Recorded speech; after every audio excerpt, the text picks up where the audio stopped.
ang boyfriend ng apo na pagkamalan daw na magnanakaw ng isang lolo. Napatay niya ito matapos barilin. Yan ang report ni Ian Cruz. Sa ganitong paraan natapos ang buhay ng 36 na taong gulang na lalaking yan sa Valencia, Negros Oriental.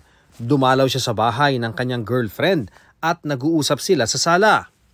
Hindi malinaw ang sunod na nangyari pero pumasok daw ang biktima sa kwarto ng girlfriend kung saan natutulog din ang kanyang lolo.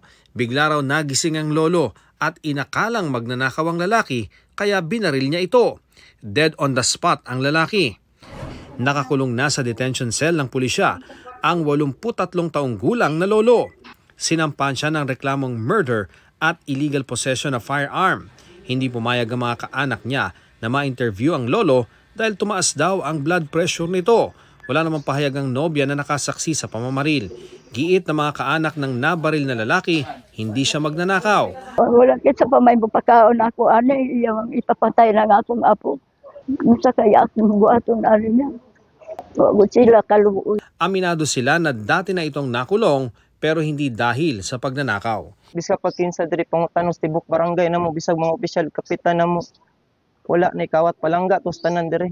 Ian Cruz nagbabalita para sa GMA Integrated News.